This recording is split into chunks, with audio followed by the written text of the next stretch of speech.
En el episodio de hoy del podcast Educación Médica MX vamos a hablar sobre la identidad profesional en medicina. Y para esto quiero presentarte al doctor Jorge García Macías. Él es decano de la Escuela de Medicina de la Universidad de Monterrey. Y quiero empezar a preguntarte, Jorge, vamos a discutir este tema. La identidad profesional, ¿tú consideras que se enseña, se modela o se va aprendiendo a lo largo del camino? ¿Qué opinas? Sale. Muchas gracias, Ismael, primero que nada por la invitación a tu podcast. Bueno, fíjate que esta es una pregunta bien interesante. Se enseña, se desarrolla, cómo se va modelando. Bueno, pues yo creo que partimos de la idea, la identidad profesional no es un estado estático, es un estado dinámico de la formación de una persona y partimos de la formación propia de la identidad, ¿no? Nuestra identidad se va desarrollando conforme muchos elementos se van cruzando que creo que son parte bien importante de la formación de un profesional también. ¿Qué quiero decir? A lo largo de nuestra vida seguramente todos tenemos interacciones sociales, experiencias, aprendizajes, contextos que nos van ayudando de cierta forma a ir desarrollando y moldeando una identidad. Entonces, si así lo hacemos a lo largo de la vida, la identidad profesional está muy relacionada a ese mismo ciclo. Yo quiero preguntarte esto porque muchas personas, y creo que a ti también te ha pasado, que a lo largo de nuestra carrera o nuestra formación como médicos, pues fuimos recogiendo pedacitos de este maestro, de este otro maestro y de este otro maestro. Inclusive hemos recogido pedacitos de cosas que no queremos de esos comportamientos profesionales. Sí, así es. Fíjate que parto de la idea de que la identidad profesional del médico tiene varias vertientes, ¿no? Una es la que vamos formando, por supuesto, de las experiencias que vamos teniendo, que creo que podemos platicar ahí un poquito más de eso. La otra es también la identidad expectante de la gente, ¿no? Lo que esperan de un médico, cuál debería de ser ese modelo tradicional del médico. Y por supuesto yo creo que lo más importante es la expectativa del individuo que va a desarrollar esa identidad. ¿Qué quiero ser y por qué quiero serlo? Fíjate que hace un tiempo revisaba por ahí algunos estudios y me topé con algo bien interesante de cómo las series sobre médicos tenían una influencia en el desarrollo de la identidad profesional o al menos de la expectativa de la identidad profesional en la persona. Que quiere decir que si yo veía Grey's Anatomy, si yo veía ER en mi época, digo, seguramente me parezco a George Clooney, pero si yo esperaba tratar de ser como ellos. Y entonces ya teníamos un punto de partida, mi expectativa de lo que quiere ser. Pero algo sucede en el camino formativo que bien lo acabas de mencionar y es, ya no solamente es mi expectativa, empieza a suceder el proceso de desarrollo, ¿no? La interacción, el recoger partes y el cómo las vamos a ir pegando, ¿no? Y me gustaría compartir contigo esta experiencia. Hoy en día el rol que tenemos como docentes, se espera que también lleguemos a ese nivel de modelarles a nuestros alumnos y alumnas un comportamiento profesional a través de la convivencia con nuestros pacientes o a través del trato con los pacientes o el trato con nuestros colegas y mucho más el trato con los y las alumnas. Sí, claro. La base de la identidad creo es la interacción social. De ahí detona el gran punto, ¿no? Entonces, sí, como docentes tenemos una importante labor. No nos toca desarrollarla o moldearla como tal, sino acompañar a la persona para ayudarle a entender cómo desarrollar esa identidad. La interacción social va a ser muy importante porque va vinculada al aprendizaje, va vinculada al desarrollo profesional, a los conocimientos que se van generando, pero sin lugar a duda, el entorno y el contexto en el que desarrollan esa identidad va a ser clave para el futuro. ¿Qué quiero decir? Cuando los jóvenes que están estudiando medicina están viendo en el profesor ciertas formas, ciertas actitudes, cómo responde a los estímulos, tanto de alegría como de enojo, como de frustración, que se van a encontrar también. Todas esas son las piezas que mencionabas que se van recopilando a lo largo del camino. Esos fragmentos que vamos arrojando como profesores, los alumnos los van captando como esponjas y los van moldeando con lo que el entorno les da, el conocimiento les da y entonces empezamos a generar eso. Pero ojo, es el formar la identidad es un proceso que debe de ser muy cuidadoso y muy acompañado. Hoy en día hablamos de procesos de mentoría, de tutoría, no solamente el proceso tradicional de la enseñanza y el aprendizaje, sino acompañarlos en el desarrollo, ¿no? Y con esto, este contexto, porque también de alguna manera lo que mencioné hace un momentito, a través de la experiencia o al ir avanzando en mi formación como médico, pues vamos recogiendo los pedacitos que hablaba. Pero eso también entraría, ya me voy a meter al terreno del currículum oculto. Pero tú consideras que en los planes de estudios o en los currículums debe haber una estrategia formativa de la identidad profesional. Sí, claro, tiene que haberla. Me encantaría que lo hubiera en cada uno de los programas, por supuesto. Uno de los compromisos que tenemos cuando desarrollamos un plan curricular, pues siempre es pensar en ese back de qué es el profesionalismo desde el punto de vista de una institución para ayudarle a la persona a ir moldeando esa identidad conforme los valores, principios que lleva una institución, más los propios de una disciplina, como lo es la medicina, ¿no? Y sí, el desarrollo de la identidad tiene que estar inmerso de una manera transversal en un currículum.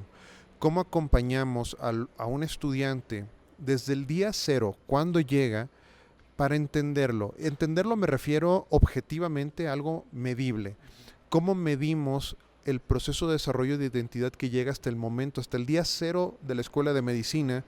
Y entonces entender el punto de partida. Creo que de eso deberíamos de entenderlo muy bien las escuelas, porque aunque el currículum es una línea, ¿verdad? Y seguramente el currículum tiene un punto A y un punto Z al que vamos a llegar.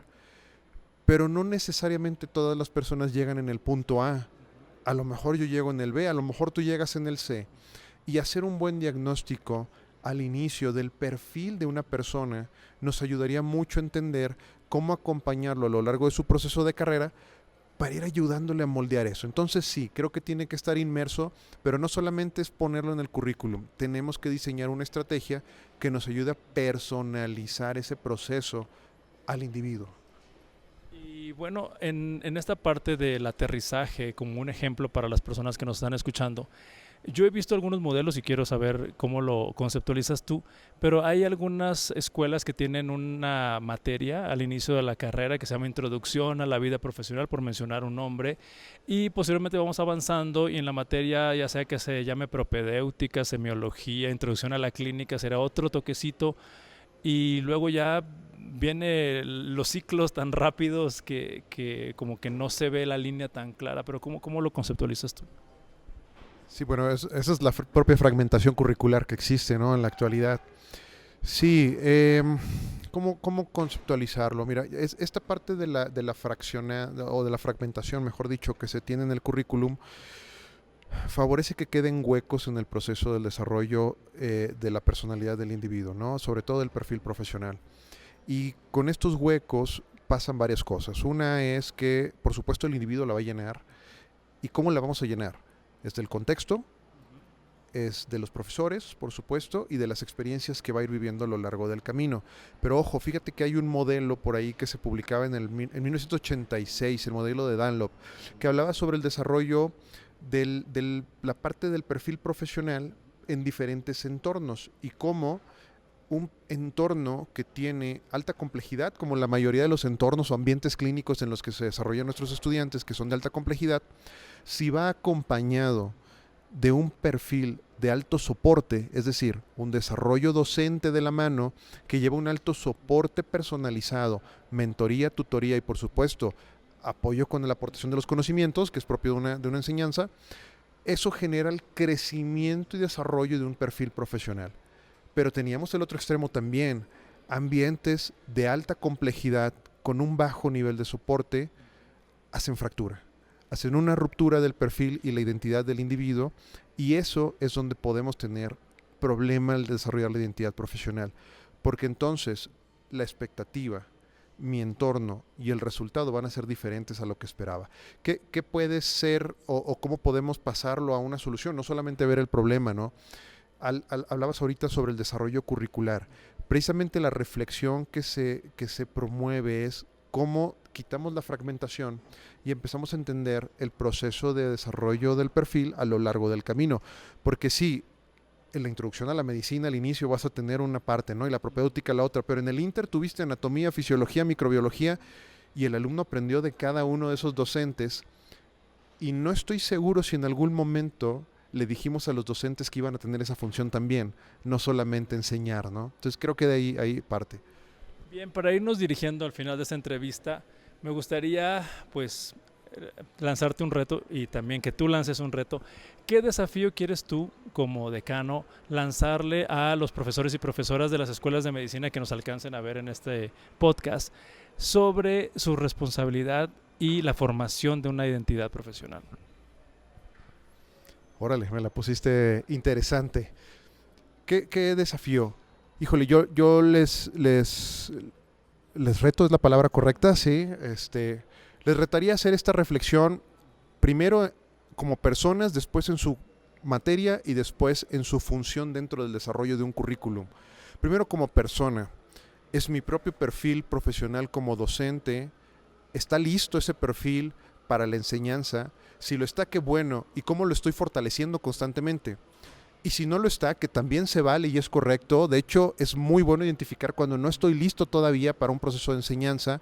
Si no estoy listo y ya estoy enseñando, es momento de capacitarme y profesionalizarme en el proceso. Cerrar la brecha, es correcto. Y ojo, esto no es hablar de falta de conocimiento o falta en el aspecto disciplinar, sino es fortalecer mi perfil docente hacia estos entornos. Entonces yo le retaría primero esto, después entender dónde está mi asignatura dentro de un plan de estudios. Oye, mi asignatura viene después de una materia en la que sí vieron perfil médico o profesionalismo médico, ética, viene después de eso, ¿cómo me voy a asegurar de darle continuidad? O a lo mejor mi materia viene antes de que el alumno vea eso. Y no quiere decir que está ajeno. ¿Cómo los preparo para lo que viene? Y con esto cierro la brecha con el último reto, que es dentro del currículum completo, ¿cuál es mi participación en la formación de esa identidad? ¿Estoy dispuesto también a mentorear? Ronald Harden publicaba un artículo hace unos años que hablaba sobre el rol del docente como mentor. Y él hablaba precisamente de esto. El mentor ayuda al forjar la identidad profesional, a sellar la brecha del concepto y el conocimiento, y permite poder medir en los egresados o en los estudiantes, sus resultados de una manera mucho más holística. Entonces me parece que ese sería el reto. Analízate y analiza en qué parte del proceso estás tú. Pues te agradezco mucho, Jorge, por esta entrevista. Sé que la tenemos planeada hace mucho tiempo, pero ya se logró.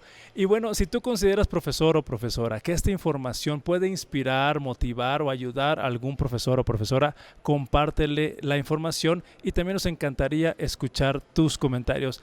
¿Cómo formas tú, como profesor o profesora, la identidad de los médicos en formación? Y nosotros nos veremos en el próximo video. Síganos en nuestras redes sociales.